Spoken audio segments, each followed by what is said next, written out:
पातालखंड शत्रुघ्न का राजा सुमत को साथ लेकर आगे जाना और च्यवन मुनि के आश्रम पर पहुंचकर सुमति के मुख से उनकी कथा सुनना। च्यवन का सुकन्या से भी ब्याह। शेष जी कहते हैं, तदंतर नरश्रेष्ठ राजा सुमद ने श्री रघुनाथ जी का उत्तम कथा सुनने के लिए उत्सुक होकर स्वागत सत्कार से संतुष्ट हुए शत्रुघ्न जी से वार्तालाप आरंभ किया। सुमद बोले, महामते, संपूर्ण लोकों के शिरोमणि भक्तों की रक्षा के लिए अवतार ग्रहण करने वाले तथा मुझ पर निरंतर अनुग्रह रखने वाले भगवान श्री राम अयोध्या में सुखपूर्वक तो विराज रहे हैं ना। ये सब लोग धन्य हैं जो सदा आनंद मग्न होकर अपने नेत्र पुटों के द्वारा श्री रघुनाथ जी के मुखारविंद का मकरंद पान करते रहे हैं। नरश्रेष्ठ, अब मेरी कुल परंपरा तथा राज्य भूमि आदि सब वस्तुएं पूर्ण सफल हो गई। दया से द्रवित होने वाली माता कामाक्षा देवी ने पूर्व काल में मुझ पर बड़ी कृपा की थी। राजाओं में श्रेष्ठ वीर सुमत के ऐसा कहने पर शत्रुघ्न ने श्री रघुनाथ जी के गुणों को प्रकट करने वाली सब कथाएं कह सुनाई। वे 3 रात्रि तक वहां ठहरे रहे। इसके बाद उन्होंने राजा के साथ वहां से जाने का विचार किया। उनका अभिप्राय जानकर सुमत ने शीघ्र ही अपने पुत्र को राज्य पर अभिषिक्त कर दिया तथा उन महाबुद्धिमान नरेश ने शत्रुघ्न के सेवकों को बहुत से वस्त्र, रत्न और नाना प्रकार के धन दिए। तत्पश्चात शत्रुघ्न ने धनुष धारण किए हुए राजा सुमत को साथ लेकर अपने बहुयज्ञ मंत्रियों, पैदल योद्धाओं, हाथियों और अच्छे घोड़े जूते हुए अनेकों रथों के साथ वहां से यात्रा आरंभ की। श्री रघुनाथ जी के प्रताप का आश्रय लेकर वे हंसते हंसते मार्ग तय करने लगे। पयोष्णी नदी के तीर पर पहुंचकर उन्होंने अपनी चाल तेज कर दी तथा शत्रुओं पर प्रहार करने वाले समस्त योद्धा भी पीछे पीछे उनका साथ देने लगे। वे तपस्वी ऋषियों के भांति आश्रम के देखते तथा वहां श्री रघुनाथ जी के गुणगान सुनते हुए यात्रा कर रहे थे। उस समय उन्हें चारों ओर मुनियों की यह कल्याणमयी वाणी सुनाई पड़ती थी, यह यज्ञ का अश्व चला जा रहा है जो श्री हरि के अंशावतार श्री शत्रुघ्न जी के द्वारा सब ओर से सुरक्षित है। भगवान का अनुसरण करने वाले वानर तथा भगवत भक्त भी उसकी रक्षा कर रहे हैं। जिनकी चित्रवृत्तियां भक्ति से निरंतर प्रभावित रहती है, उन महर्षियों की पूर्वोक्त बातें सुनकर शत्रुघ्न जी को बड़ा संतोष हुआ। आगे जाकर उन्होंने एक विशुद्ध आश्रम देखा जो निरंतर होने वाली वेदों की ध्वनि से उसको श्रवण करने वाले मनुष्यों का सारा अमंगल नष्ट किए देता था। वहां का संपूर्ण आकाश अग्निहोत्र के समय दी जाने वाली आहुति के धूम से पवित्र हो गया था। श्रेष्ठ मुनियों के द्वारा स्थापित किए हुए अनेकों यज्ञ संबंधी युग उस आश्रम को सुशोभित कर रहे थे। वहां सिंह भी पालन करने योग्य गौ की रक्षा करते थे। चूहे अपने रहने के लिए बिल नहीं खोदते थे क्योंकि वहां उन्हें बिल्लियों से भय नहीं था। सांप सदा मोरों और नेवलों के साथ खेलते रहते थे। हाथी और सिंह एक दूसरे के मित्र होकर उस आश्रम पर निवास करते थे। मृग वहां प्रेम पूर्वक चरते रहते थे। उन्हें किसी से भय नहीं था। गौ के थन घड़ों के समान दिखाई देते थे। उनका विग्रह नंदिनी की भांति संपूर्ण कामनाओं को पूर्ण करने वाला था और वे अपने खुरों से उठी हुई धूल के द्वारा वहां की भूमि को पवित्र करती थी। हाथों में समिधा धारण करने वाले श्रेष्ठ मुनिवरों ने वहां की भूमि को धार्मिक क्रियाओं का अनुष्ठान करने के योग्य बना रखा था। उस आश्रम को देखकर शत्रुघ्न जी ने सब बातों को जानने वाले श्री राम मंत्री सुमति से पूछा। शत्रुघ्न जी बोले, सुमते, यह सामने किसी मुनि का आश्रम शोभा पा रहा है। यहाँ सब जंतु आपस का वेर भाव छोड़कर एक ही साथ निवास करते हैं तथा यह मुनियों की मंडली से भी भरा पूरा दिखाई देता है। मैं मुनि की वार्ता सुनूंगा तथा उनका वृतांत श्रवण करके अपने को पवित्र करूंगा। महात्मा शत्रुघ्न की उत्तम वचन सुनकर परम मेधावी श्री रघुनाथ जी के मंत्री सुमति ने कहा, सुमित्रा नंदन, इसे महर्षि च्यवन का आश्रम समझो। यह बड़े बड़े तपस्वियों से सुशोभित था तथा वैर शून्य जंतुओं से भरा हुआ है। मुनियों की पत्नियां भी यहाँ निवास करती है। महामुनि च्यवन वे ही हैं जिन्होंने मनुपुत्र शर्याति के महान यज्ञ में इंद्र का मान भंग किया और अश्विनी कुमारों को यज्ञ का भाग दिया था। शत्रुघ्न ने पूछा, मंत्रीवर, महर्षि च्यवन ने कब अश्विनी कुमारों को देवताओं की पंक्ति में बिठाकर उन्हें यज्ञ का भाग अर्पण किया था तथा देवराजेंद्र ने उस महान यज्ञ में क्या किया था?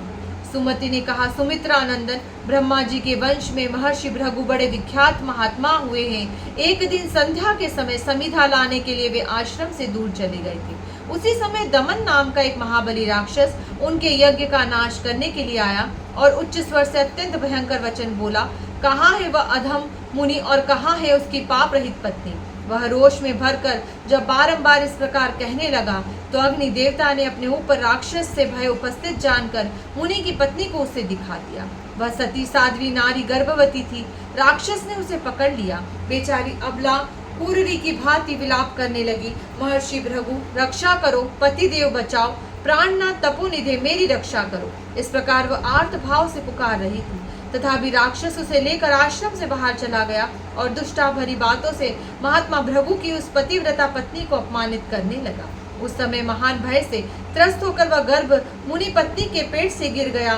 उस नवजात शिशु के नेत्र प्रज्वलित हो रहे थे, मानो सती के शरीर से अग्निदेव ही प्रकट हुए हैं। उसने राक्षस की ओर देखकर कहा, ओ दुष्ट, अब तू यहाँ से न जा, अभी जलकर भस्म हो जा।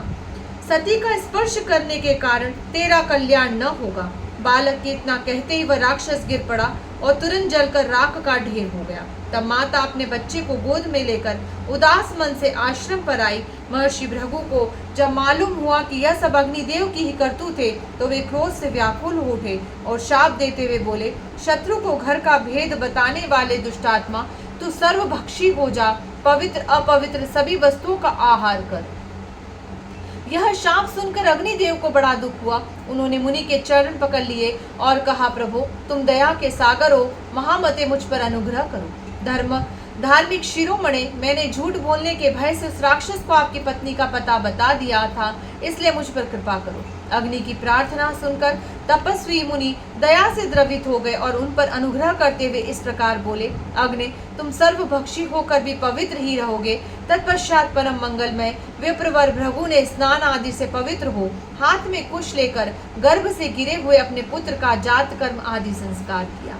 उस समय संपूर्ण तपस्वियों ने गर्भ से च्युत होने के कारण उस बालक का नाम च्यवन रख दिया।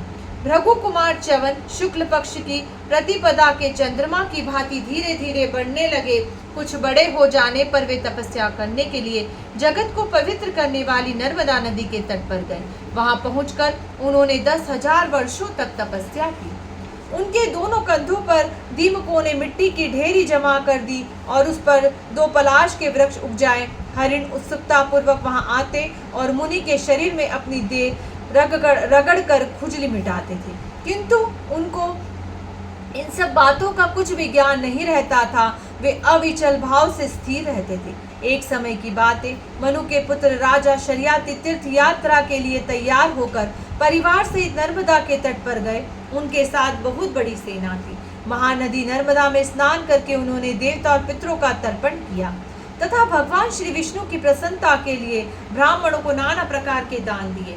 राजा की एक कन्या थी जो तपाए हुए सोने के आभूषण पहनकर बड़ी सुंदरी दिखाई देती थी। वह अपनी सखियों के साथ वन में इधर उधर विचरने लगी। वहां उसने महान वृक्षों से सुशोभित वाल्मीकि मिट्टी का ढेर देखा, जिसके भीतर एक ऐसा तेज दिख पड़ा जो निमेष और उन्मेष से रहित था। उसमें खुलने मीचने की क्रिया नहीं होती थी। राजकन्या कौतूहलवश उसके पास गई और शलाकाओं से दबाकर उसे फोड़ डाला। फूटने पर उसने खून निकलने लगा। यह देखकर राजकुमारी को बड़ा खेद हुआ और वह दुख से कातर हो गई। अपराध से दबी होने के कारण उसने माता और पिता को इस दुर्घटना का हाल नहीं बताया।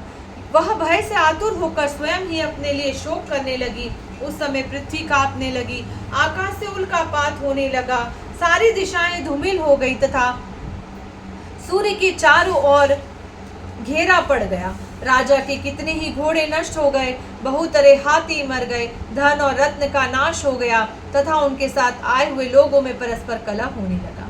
वह उत्पात देखकर राजा डर गए। उनका मन कुछ उद्विग्न हो गया। वे सब लोगों से पूछने लगे, किसी ने मुनि का अपराध तो नहीं किया है। परंपरा से उन्हें अपनी पुत्री की करतूत मालूम हो गई और वे अत्यंत दुखी होकर सेना और सवारियों सहित मुनि के पास गए। भारी तपस्या में लगे हुए तपोनिधि च्यवन मुनि को देखकर राजा ने स्तुति के द्वारा उन्हें प्रसन्न किया और कहा, मुनिवर दया कीजिए। तब महातपस्वी मुनि श्रेष्ठ च्यवन ने संतुष्ट होकर कहा, महाराज, तुम्हें मालूम होना चाहिए कि यह सारा उत्पात तुम्हारी पुत्री का ही किया हुआ है। तुम्हारी कन्या ने मेरी आंखें फोड़ डाली, इनसे बहुत खून गिरा है। इस बात को जानते हुए भी उसने तुमसे नहीं बताया है। इसलिए अब तुम शास्त्र विधि के अनुसार मुझे उस कन्या का दान कर दो, तब सारे उत्पातों की शांति हो जाएगी। यह सुनकर राजा को बड़ा दुख हुआ और उन्होंने उत्तम कुल, नई अवस्था, सुंदर रूप, अच्छे स्वभाव तथा शुभ लक्षणों से संपन्न अपनी प्यारी पुत्री उन अंधे महर्षि को ब्याह दी। राजा ने कमल के समान नेत्र वाली उस कन्या का जब दान कर दिया तो मुनि के क्रोध से प्रकट हुए सारे उत्पात तत्काल शांत हो गए। इस प्रकार तपोनिधि मुनिवर च्यवन को अपनी कन्या देकर राजा शर्याती फिर अपनी राजधानी को लौट आए। पुत्री पर दया आने के कारण वे बहुत दुखी थे।